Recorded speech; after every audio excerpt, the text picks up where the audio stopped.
رسالت کے پروانوں، السلام علیکم ورحمۃ اللہ وبرکاتہ۔ الحمد للہ نحمده ونصلی ونسلم علی رسوله الکریم، اما بعد فاعوذ باللہ من الشیطان الرجیم، بسم اللہ الرحمن الرحیم۔ لقد جاءكم رسول من أنفسكم عزيز عليه ما عنتم حريص عليكم بالمؤمنين رؤوف رحيم، صدق الله العلي العظيم، وبلغنا رسوله النبي الأمين المتين الكريم۔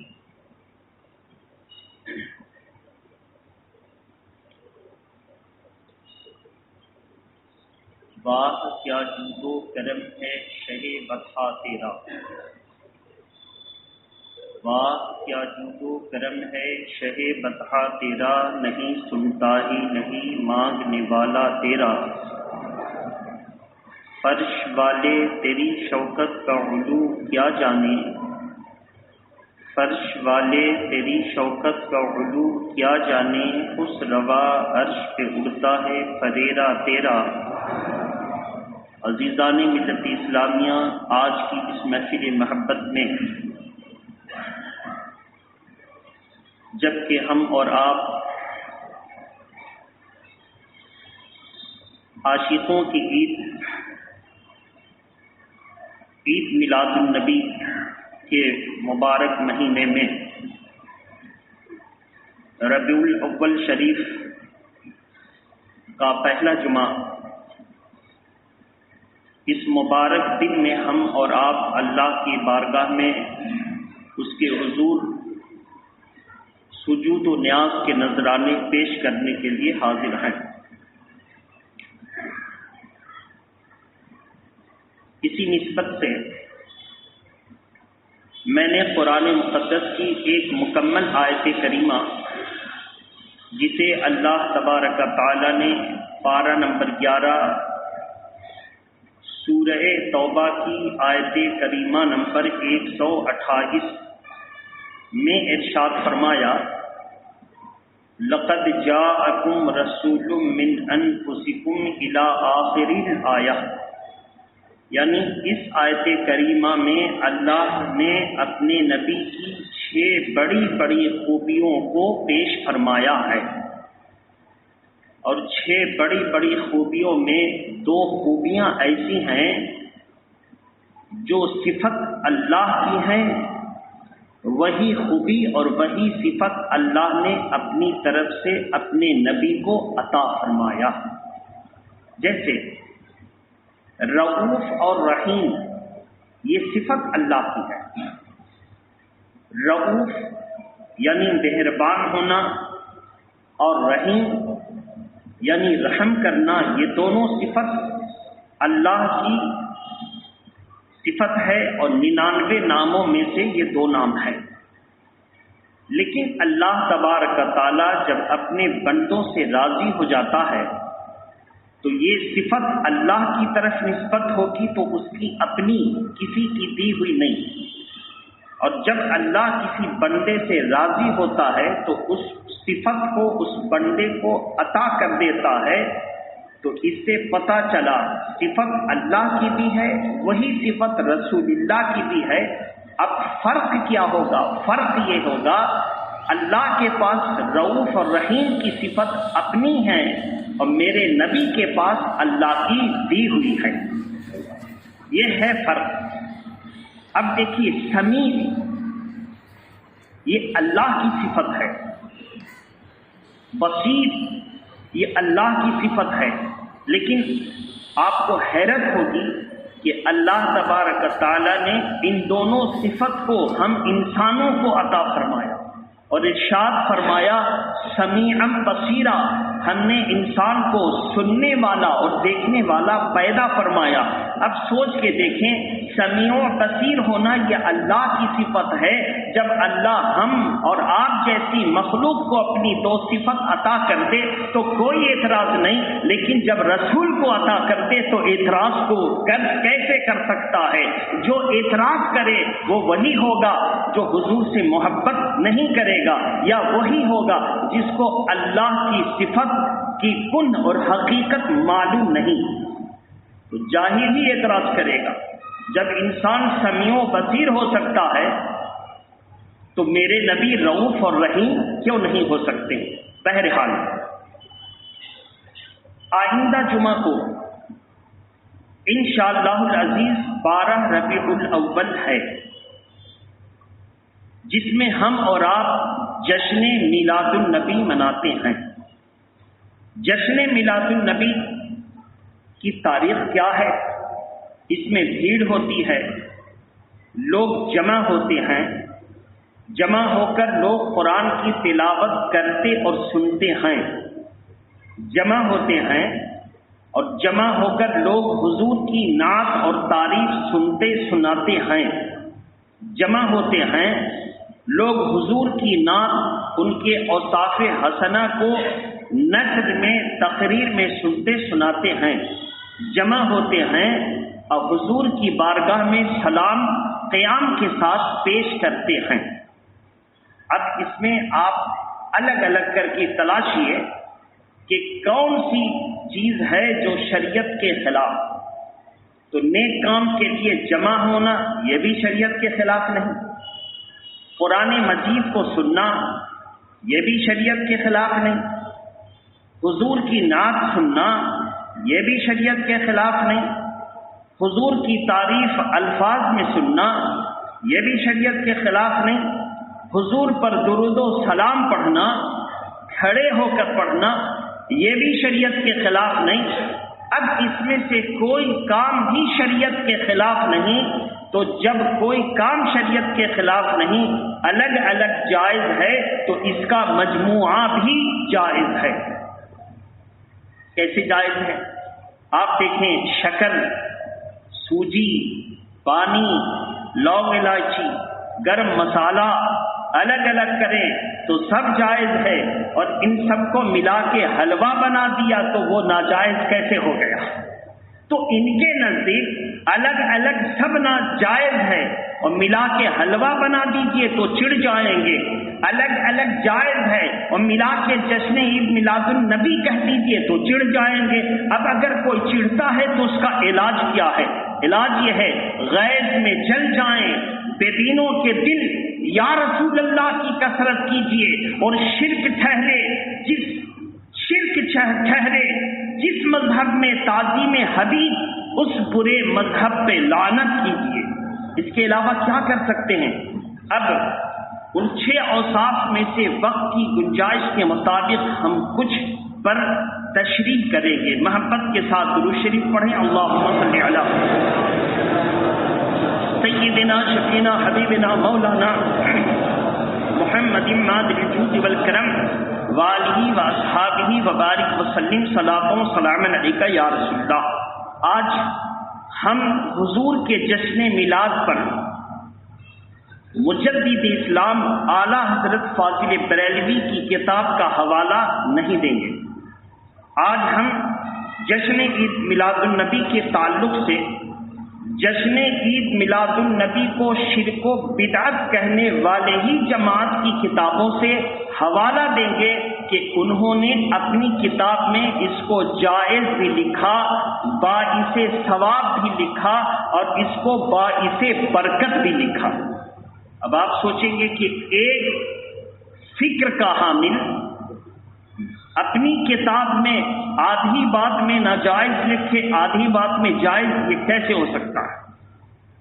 اس کا جواب یہ ہے، جواب پہلے سن لیں حاصل بحث میں۔ جواب یہ ہے کہ انگریزوں کے ہاتھ پر بکنے سے پہلے انہوں نے جو کتاب لکھی، یعنی نشر الطیب اور مولود النبی اور مختصر سیرت النبی، انگریزوں کے ہاتھ پر بکنے سے پہلے ان کتابوں میں جائز اور باعث ثواب لکھا، اور انگریزوں کے ہاتھ پر جب بک گئے تو فتاوی رشیدیہ میں عبد الرشید گنگوہی جب گمراہ ہو گیا تو اس نے حرام لکھا۔ اب آپ کو ایک دم سمجھ میں بات آ گئی ہوگی کہ مصنف ایک، کتاب ایک، گمراہ ہونے سے پہلے اس کا یہ فتویٰ اور گمراہ ہونے کے بعد یہ فتویٰ۔ اب قرآن میں ہم دیکھیں جشن کیا ہے۔ قرآن سے پہلے ہم نے لغت اٹھائی، لغت مصباح اللغات، المنجد، اردو عربی، ان دونوں میں جب میں نے دیکھا تو جشن کا معنی خوشی، میلاد کا معنی پیدائش، نبی کا معنی غیب کی خبریں دینے والے۔ اب سب کو ایک جگہ جمع کر دیجیے۔ اب وہی بات ہے، جشن الگ کہیں تو کوئی اعتراض نہیں، میلاد الگ کہیں تو کوئی اعتراض نہیں، نبی الگ کہیں تو کوئی اعتراض نہیں، اور جب جشن عید میلاد النبی ملا دیا تو اعتراض ہو گیا۔ جشن عید میلاد النبی کا الگ الگ معنی سن لیا، خوشی، پیدائش، غیب کی خبریں دینے والے۔ ایک جگہ جب معنی کریں گے تو ترجمہ ہوگا غیب کی خبریں دینے والے کی پیدائش پر خوشی کا اظہار کرنے کا دن۔ اب ایک جگہ جب یہ کر دیا تو پھر برا لگ گیا، یہ تو آپ نے الگ الگ کیا تھا، ٹھیک تھا۔ بہرحال اب چلیں ہم اس کو لے کر کے قرآن مجید کی طرف۔ ایک قرآن تو بتا کہ کیا اللہ کے پیارے نبی صلی اللہ تعالی وسلم کی پیدائش تو مناتا ہے؟ تو قرآن آپ کو جواب دے گا ہاں، ہم یعنی اللہ کی طرف سے اللہ فرماتا ہے ہم خود خالق کائنات ہو کر محبوب کائنات کی پیدائش کا اعلان قرآن میں کرتے ہیں۔ اب آپ کو سن کر حیرت ہوگی، ہم آج ان آیت کریمہ کو بھی آپ کے سامنے نہیں پیش کریں گے جو پیش کر چکے ہیں۔ ہم آج پیش کریں گے سورہ والضحیٰ 12 نمبر 30، اور ہم ان کا حوالہ پیش کریں گے جو سنیوں کے بھی یہاں معتبر ہیں اور وہابیوں، دیوبندیوں، غیر مقلدوں، اہل حدیث کے یہاں بھی معتبر ہیں۔ شاہ عبد العزیز علیہ رحمت الرضوان، سنی صحیح العقیدہ بزرگ، شاہ عبد العزیز ہی کے خاندان سے اسماعیل دہلوی گمراہ ہوا اور اس نے وہابیت کی بنیاد رکھی۔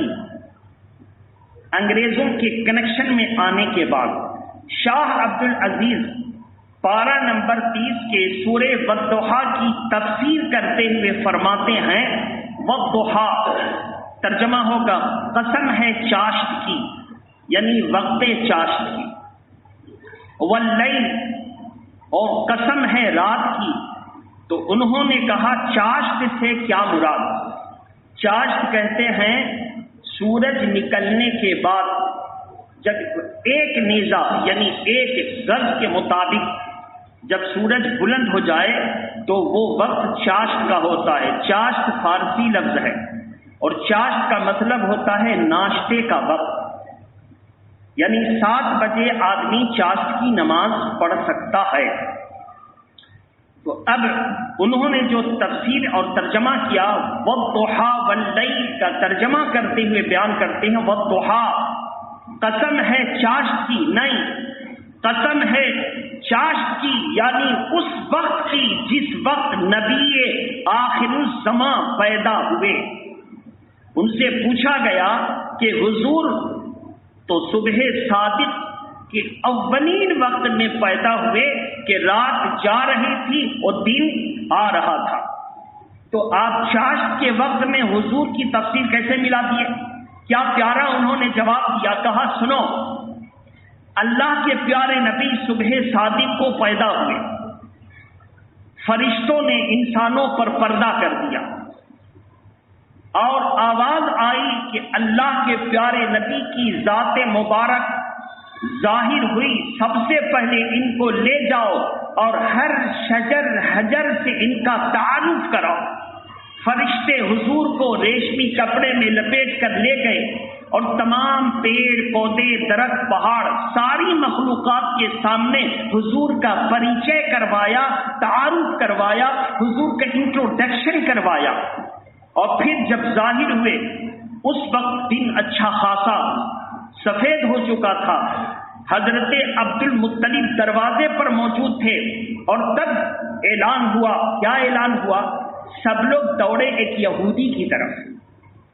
یہودی اپنے بالا خانے میں، جبکہ سورج کچھ بلند ہو چکا تھا، وہی چاشت کا وقت، اپنے بالا خانے سے اپنے سر کو نکال کر روتا ہوا کہتا ہے، اے بنی ہاشم، اے اہل قریش، کیا تم میں سے کسی کے گھر میں بچہ پیدا ہوا؟ تو سب لوگوں نے تعجب سے کہا، پیدائش ہوتی رہتی ہے، حیرت کی کیا بات ہے؟ کہا کہ یہ بتاؤ کہ تم میں سے کس کے گھر میں بچہ پیدا ہوا؟ لوگوں نے کہا اچھا دیکھتے ہیں، لیکن حالات بتا رہے ہیں کہ ماحول بہت حسین ہے۔ وہ آنے والا بچہ بڑا ورود مسعود لے کر آ رہا ہے، نیک بختی لے کر آ رہا ہے۔ پتہ کرتے ہیں کہ یہ نیک بختی کس بچے سے منسلک ہے۔ پتہ کر کے جب آئے تو پھر یہودی کو بتایا، ہاں عبداللہ عبد المطلب کے گھرانے میں، عبداللہ کے گھر میں آمنہ کو وہ بیٹا پیدا ہوا۔ یہودی دھاڑے مار کر کے رونے لگا اور روتا ہوا کہتا ہے، اے یہودیوں، اب تم قیامت تک ذلیل و رسوا رہو گے، اس لیے کہ ساری اچھائیاں اہل عرب اور بنی ہاشم نے لے لی۔ ہمیں امید تھی کہ وہ آخری نبی بنی اسرائیل میں آئیں گے، لیکن وہ آخری نبی بنی اسماعیل میں ہاشمی خاندان میں پیدا ہو گئے۔ اب یہودیوں کی عزت رخصت ہو گئی، اب یہ عزت مسلمان حاصل کر لیں۔ اور وہ رونے لگا۔ تو کون سا وقت تھا؟ چاشت کا وقت۔ وہ کہتے ہیں چاشت کے وقت ہی سے حضور کی خبر پوری مخلوقات میں عام ہو گئی۔ اس لیے اللہ تبارک تعالیٰ نے جب قرآن مجید کا نزول 45 سال کے بعد کیا تو کہا والضحیٰ واللیل، قسم ہے چاشت کی، اس چاشت سے کوئی اور مراد نہیں ہے، نبی کے پیدائش کا وقت اور دن مراد ہے۔ جب اللہ اپنے قرآن میں حضور کا میلاد منا رہا ہے تو ہم بندے ہو کر کیوں نہیں منا سکتے؟ تو میرے محترم بزرگ اور دوستو، اور اعلیٰ حضرت اس کی تفسیر اس طرح کرتے ہیں، والضحیٰ، قسم ہے چاشت کی، واللیل، اور قسم ہے رات کی۔ جس طرح صبح نکھری ہوئی ہوتی ہے، سفید ہوتی ہے، اسی طرح رات سیاہ ہوتی ہے۔ تو اعلیٰ حضرت صبح کی سفیدی کو حضور کے رخسار کی سفیدی مراد لیتے ہیں، اور رات کی سیاہی کو بال کی سیاہی مراد لیتے ہیں۔ اب رخسار جس کا سفید گورا چٹا ہو، ملیح ہو، جس پر نمک بھی ہو، ملاحت قربان ہوتی ہو، اگر اس کے حسین رخسار پر چند بال یا ایک بال آ جائے جس کو کاکل زلف کہتے ہیں تو خوبصورت لگے گا کہ نہیں لگے گا؟ تو اعلیٰ حضرت فرماتے ہیں کہ چاشت کے وقت سے مراد حضور کا روشن چہرہ اور لیل سے مراد حضور کا زلف۔ اب جب زلف روشن چہرے پر آ جائے تو یہ چہرہ بڑا پیارا لگتا ہے۔ اللہ نے میرے نبی کے چہرے کی قسم کھائی ہے، یعنی قسم بیان فرمایا ہے۔ آپ مفسرین اللہ کے پیارے نبی سے لے کر کے تفسیریں طے کرتے ہیں اور وہی لکھتے ہیں جو اللہ کے پیارے نبی نے تشریح کر دی ہوتی ہیں۔ محبت کے ساتھ درود شریف پڑھیں، اللہم صلی علی سیدنا شفینا حبیبنا مولانا محمد وآلہ واصحابہ وبارک وسلم، صلاۃ و سلام علیک یا رسول اللہ صلی اللہ علیہ وسلم۔ گھڑی فیل ہے، میرے پاس بھی گھڑی نہیں، ٹائم بتا دینا۔ میرے محترم بزرگ اور دوستو، عزیزان ملت اسلامیہ، بتانے کا مطلب ہے کہ اللہ کے پیارے نبی صلی اللہ علیہ وسلم جس وقت تشریف لائے وہ وقت وہ تھا کہ عرب میں سالہ سال سے بارش نہیں ہوئی تھی اور قحط سالی کا زمانہ تھا، نہ سبزی نہ سبزہ۔ لیکن جس سال حضور پیدا ہونے والے تھے مطلب پیدا ہوں گے 12 ربیع الاول کو، تو شروع سال ہی سے کثرت سے بارش ہو رہی تھی، اور 12 ربیع الاول، ربیع کا مطلب ہوتا ہے موسم بہار، اور اول کا مطلب ہوتا ہے پہلی، تو گویا کہ وہ پہلی بہار، پہلی بہار، اللہ کے پیارے نبی جس مہینے میں تشریف لا رہے ہیں وہ پہلی بہار، ہر طرف پیڑ پودے، ہر طرف کھجوروں کے باغات لہلہاتے، ہر طرف سبزی و سبزہ، اس عالم میں اللہ کے پیارے نبی تشریف لا رہے ہیں۔ یہاں تک کہ جب اہل عرب نے اس منظر کو دیکھا تو اس کا نام رکھا آمت یا سنت الابتہاج والفتح، یعنی سنت الفتح والابتہاج، الگ الگ طرح سے نام دیا مگر سب کا معنی ایک ہی ہوتا ہے، یعنی خوشی اور بہار کا سال۔ اب لوگ کہتے ہیں اس سال کو تم لوگوں نے خوشی، فتح و نصرت اور بہار کا سال کیوں دیا؟ کہا کہ اس سال اللہ کے پیارے نبی تشریف لائے، اور وہ آئے تو قحط کا خاتمہ ہو گیا، اور وہ آئے تو بھوک مری دور ہو گئی، غربت اور افلاس دور ہو گئی۔ اللہ کے پیارے نبی آئے تو غریبوں کی کھیتیاں اور باغات لہلہانے لگے، اس لیے ہم لوگوں نے فتح اور خوشی کا سال اس سال کو قرار دیا ہے۔ میرے محترم بزرگوں، دوستوں، اللہ کے پیارے نبی صلی اللہ علیہ وسلم تشریف لا رہے ہیں۔ کسی نے شیطان کو دیکھا روتا ہوا، کہا کیوں روتا ہے؟ کہا میں نہ روؤں گا تو کون روئے گا؟ کہا میں نے آج آسمان دنیا پر جا کر اور اللہ کی طرف سے غیبی خبروں کو جو فرشتوں کو ملا کرتی ہے اس کو سنا کرتا تھا، اور اپنے لوگوں میں جا کے جو میرے نام کا مالا جپتے منتر پڑھتے تھے ان کو کان میں کہہ دیتا تھا۔ سرگوشی جو جادو ٹونا کرتے ہیں نا، ان کے کان میں کچھ محسوس ہوتا ہے، کوئی کہہ رہا، یہ کہنے والا وسوسہ ہوتا ہے، شیطان ہوتا، غلط وسوسہ ڈالتا، ناجائز و حرام کا، ہر کام میں ناجائز، چاہے مسلمان اس منتر کو پڑھے چاہے ہندو غیر مسلم، مگر وہ ناجائز کا وسوسہ دیتا۔ تو اس نے منتر ڈالے، کیا منتر؟ مثلا بارش زیادہ ہوگی تو وہ آسمانی خبروں کو چرا کر اپنے ماننے والے کے کان میں کہہ دیتا کہ اس سال اپنی کھیتیاں بلند زمین پر لگاؤ گے کہ بارش زیادہ ہوگی، اور ہوتی بارش زیادہ۔ اس کے ماننے والے اب شیطان کے عاشق ہو جاتے کہ یہ اگر خبر نہ دیتا اور ہم ویسے ہی اپنی کھیتی کو نشیب میں لگا دیتے نچلی زمین میں تو میری کھیتی برباد ہو جاتی سیلاب سے۔ اس طرح کر کے وہ جب اللہ کے پیارے نبی تشریف لائے دنیا میں تو اس کی خبر کا چرانا بند ہو گیا۔ کیا ہوا؟ اللہ نے فرشتے کو مقرر کر دیا کہ جب وہ آسمان پر چڑھتا خبروں کو چرانے کے لیے تو اللہ کے فرشتے اس کو گرز اور ہتھوڑا مارتے اور وہ نیچے بھاگتا۔ کہا میں نہ روؤں گا تو کون روئے گا؟ دیکھو یہ ایسا انقلاب کیسے ہوا، پتہ کرو روئے زمین پر کیا ہوا۔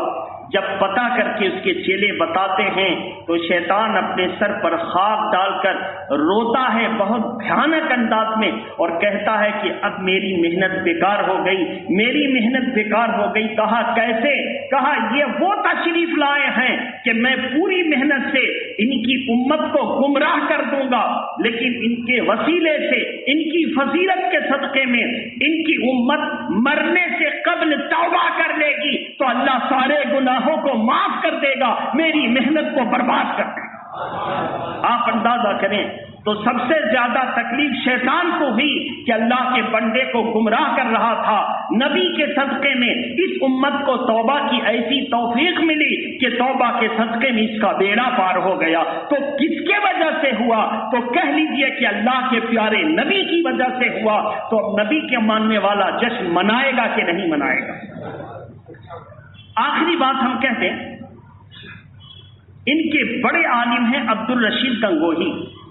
اس دور میں ایسا ہوا تھا کہ آپ کو پتہ ہے، آپ ابھی بھی ملک دیہات میں اور قرب و جوار میں پتہ کریں، کم پڑھے لکھے لوگ امامت کر رہے ہیں، بولے کم۔ اور وہ امامت جب کر رہے ہیں تو ظاہر ہے میلاد پڑھنی ہوگی، معاملات طے کرنے ہوں گے، تو میلاد میں اپنی مادری زبان اردو، بنگلہ، ہندی، تیلگو وغیرہ جو بھی لے لیجیے، اس میں وہ من گھڑت واقعات بیان کرتے تھے، اور انہی من گھڑت واقعات کو وہابیوں نے اپنے مفتیوں کو سنا کر فتویٰ لے لیا ہوتا کہ بتائیے ایک میلاد میں میں نے ایک مولانا سے، امام سے سنا، اس کا کیا ہو؟ کہا کہ من گھڑت ہے، اس طرح کی میلاد کرنا حرام، اس طرح کی میلاد کرنا۔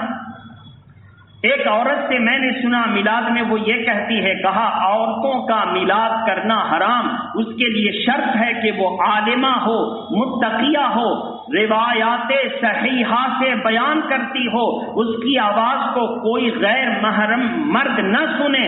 اتنی شرط اگر نہیں ہے تو ایسی عورت کا میلاد پڑھنا بھی حرام، اس کے مجمع میں بیٹھنا بھی حرام، اور جو کروائے اس کو حرام کا سب کا گناہ۔ اب اس طرح کی لوگوں نے فتوے لے لیے، فتویٰ ایک دم صحیح تھا، جواب تو صحیح تھا۔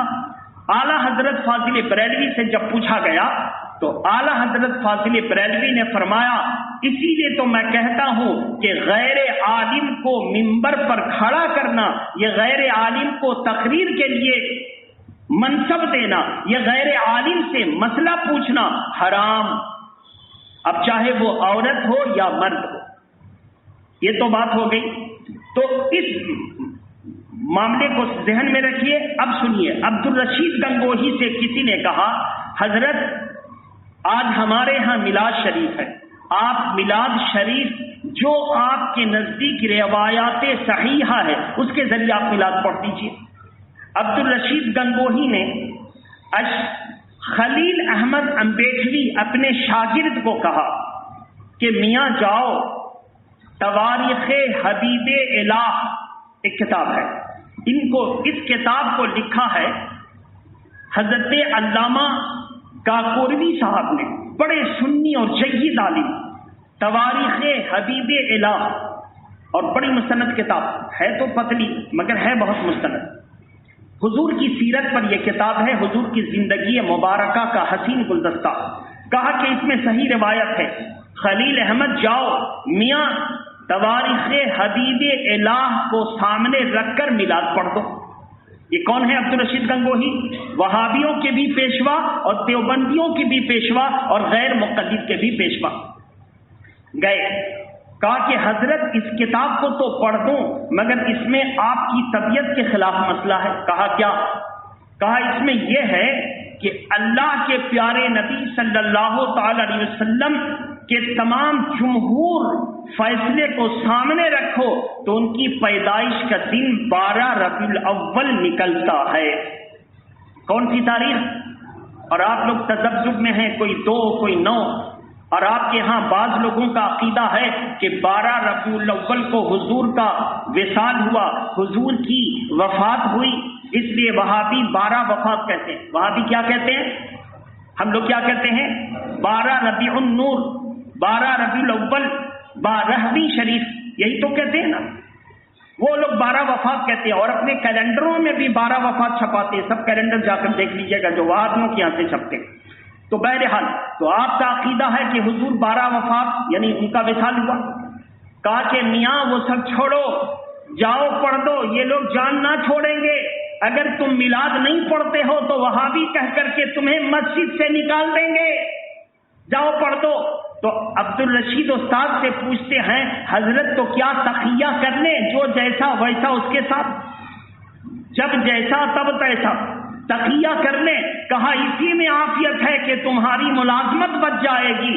اب بتائیے، جس کا استاد تقیہ سکھاتا ہو کہ وہابی کے مجمع میں میلاد مت پڑھنا، سنی کے مجمع میں میلاد پڑھ دینا، موقع ملے تو مت کھڑا ہونا، موقع ملے تو سلام میں کھڑے ہو جانا، جس کی کتاب میں یہ عقیدہ لکھا ہو وہ غلط ہے، عقیدہ وہی صحیح ہے جو قرآن و حدیث کے مطابق ہے، عقیدہ وہی صحیح ہے۔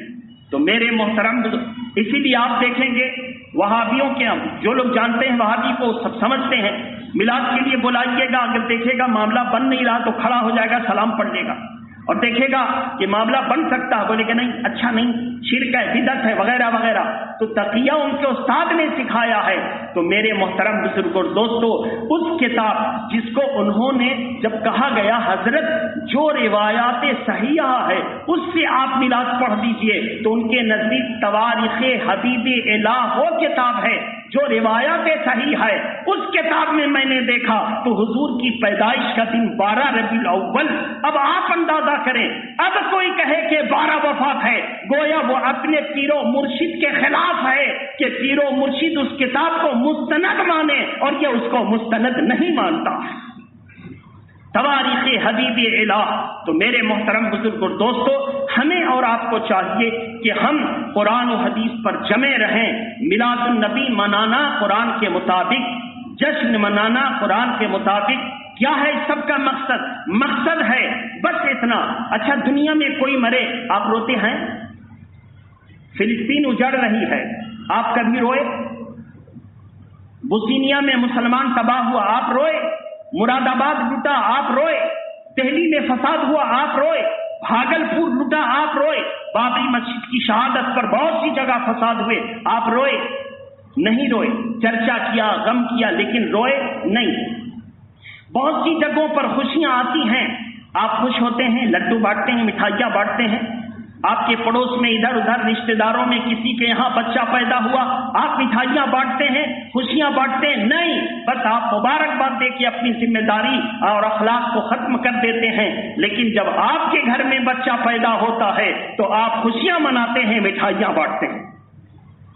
آپ کے گھر میں کسی کی موت ہوتی ہے تو آپ روتے ہیں۔ میں آپ سے پوچھتا ہوں کیوں؟ آپ کہیں گے میرے ابا کا انتقال ہوا۔ کیا؟ زور سے بولیے، کیا؟ آپ کہیں گے کہ میرا پوتا پیدا ہوا۔ کیا کہیں گے؟ میرا بھتیجا پیدا ہوا، میرا بیٹا پیدا ہوا، میرا بھانجا پیدا ہوا۔ تو جہاں پر آپ اپنا سمجھتے ہیں وہاں خوشیاں مناتے ہیں، تو ہم کہتے ہیں میرے نبی پیدا ہوئے، میرے نبی پیدا ہوئے، تو ہم خوشی نہ منائیں گے تو کون خوشی منائے گا؟ ہم خوشی نہ منائیں گے تو کون خوشی منائے گا؟ غیر کی پیدائش پر کوئی جشن نہیں مناتا، اپنے کی پیدائش پر جشن مناتا ہے۔